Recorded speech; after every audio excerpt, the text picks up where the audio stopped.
Bom dia, turma 601. Hoje nós vamos fazer mais uma revisão, das matérias que foram dadas no primeiro e no segundo bimestre, ok? É uma revisão dos conteúdos, através de correção dos exercícios e explicações também. Então vamos lá. A primeira coisa que nós vamos revisar é a parte da fábula, Foi a primeira matéria dada. Então a fábula é o quê? É uma história com fundo moral, ou seja, que tenta passar para a gente um ensinamento. Tem o objetivo de ensinar alguma coisa através da fábula dita, Os personagens são animais, geralmente é contada em terceira pessoa. O narrador não participa, ele conta sobre outros personagens, tá? Então vamos lá.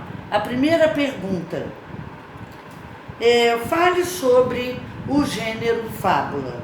Letra A.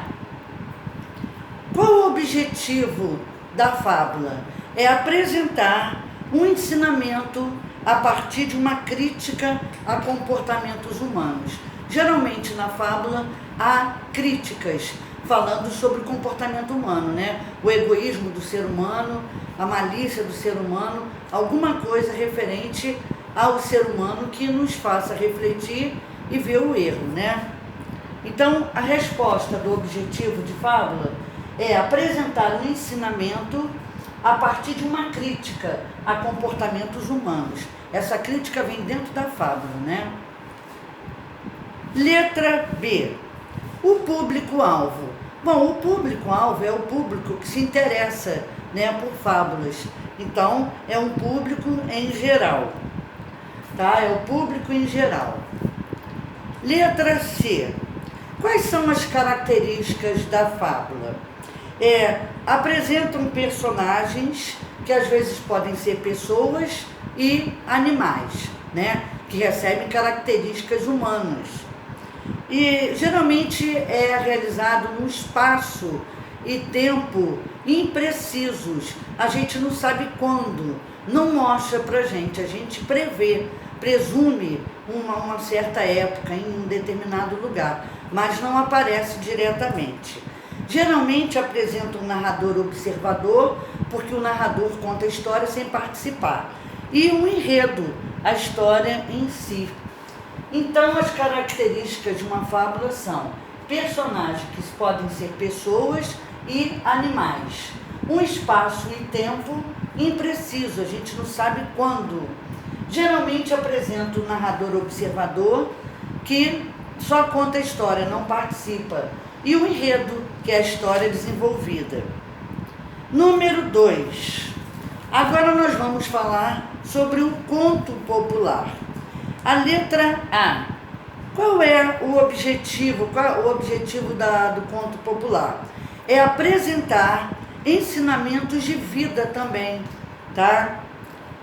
Então, o conto popular também apresenta ensinamentos de vida. O público-alvo, Então, o conto popular também apresenta ensinamentos de vida, certo? E é fictício. Entra o fictício, entra o sobrenatural, entra coisas que não existem, tá?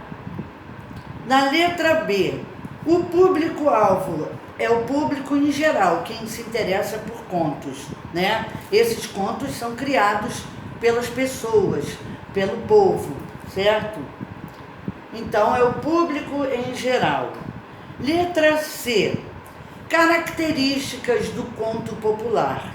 São elementos da narrativa, apresentam os personagens, apresentam o enredo, uma história, apresentam o narrador, o observador, ele não participa da história, ele conta a história só, tá? E traz um ensinamento, certo?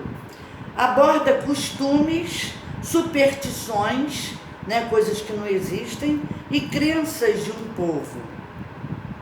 Então, as características do conto são elementos da narrativa, traz um ensinamento, aborda, conta costumes de um povo, superstições e crenças de um povo. Vamos ao número 3. Fale agora sobre o gênero tirinha. A tirinha, antes de entrar nas histórias em quadrinhos, tem que ser conhecidas por quê? Para saberem que elas são feitas através de quadros, onde dentro desses quadros aparecem balões com falas, né? Os quadros têm que ser lado a lado, sempre na horizontal, da esquerda para a direita, certo? Então, o objetivo, qual é o objetivo da tirinha? A tirinha tem como objetivo entreter, prender a atenção, né, do leitor, de ensinar algo, uma lição, e divertir também o leitor, porque através da leitura a gente se diverte. Então, o objetivo da tirinha é entreter, ensinar e divertir. Letra B. Qual é o público-alvo? Bom, o público-alvo da tirinha é o público em geral, quem se interessa pelas tirinhas, né? É o público em geral. Letra C. Quais são as características? Bom, as características a tirinha é organizada em quadros, como eu já falei, né? Dispostos numa sequência, geralmente na horizontal. Pode apresentar apenas só uma imagem, como também imagens associadas a texto. Pode apresentar balões de falas. Então, nas tirinhas tem balões de falas, né, onde as pessoas falam, e pode ter só imagens, desde que seja bem entendido, como também mistura, né, de imagens com a escrita dentro do texto, certo? Então, as características são: a tirinha é organizada em quadros que são dispostos em uma sequência, geralmente na horizontal, lado a lado, tá? É o padrão, é sempre seguido dessa forma, né? Pode apresentar apenas imagens, né, desde que sejam entendidas, ou imagens associadas a texto, junto com a escrita. Pode apresentar balões de falas. Número 4. Fale sobre o gênero histórias em quadrinho. Bom, as histórias em quadrinhos têm como objetivo entreter também, ensinar e divertir, igual a tirinha, né? Entreter, prender a atenção do leitor, de se divertir porque é gostoso, a gente se diverte através da historinha e através de um ensinamento também, que é passado para todos. Então a resposta: o objetivo é entreter, prender a atenção do leitor, ensinar algo para o leitor através do conto popular e divertir o leitor. Letra B.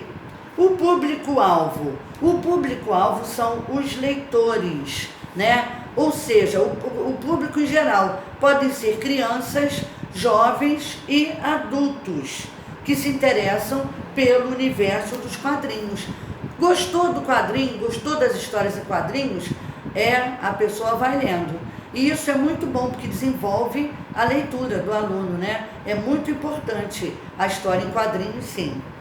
Agora, a letra B.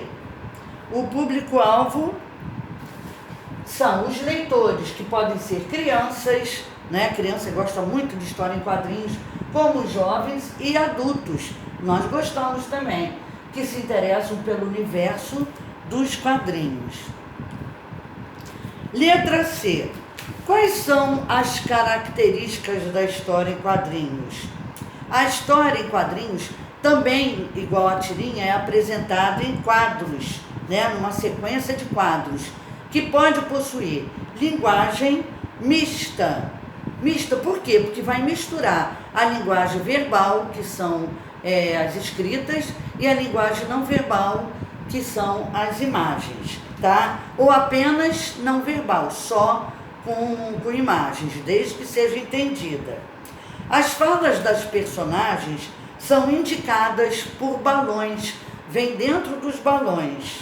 A expressão facial dos personagens e a parte também corporal dos personagens contribuem muito para mostrar o estado de espírito deles no momento, os sentimentos, né? O efeito de sentido do texto. Então, as características das histórias em quadrinho são histórias apresentadas por meio de uma sequência de quadros, pode apresentar linguagem mista, que é a mistura de verbal e não verbal, ou apenas não verbal. As falas dos personagens são indicadas por balões, a expressão facial, né, e corporal dos personagens contribui, ajuda muito para o efeito de sentido de texto, né, do texto. Vamos agora ao número 5. Número 5. O que indicam as características físicas? Bom, tem que ter, dentro das histórias, todas as histórias, quando vai falar sobre as características dos personagens, tem que ter a parte física, que mostra o corpo, que mostra o rosto, que mostra se a pessoa é gorda, se é magra, se ela tem os cabelos pretos, os olhos verdes, a boca é avermelhada, as bochechas salientes, né? Então, as características físicas, elas indicam os personagens, né? Como os personagens são e ou estão fisicamente. Mostra a parte física, tá? Então, indicam como os personagens são e ou estão fisicamente.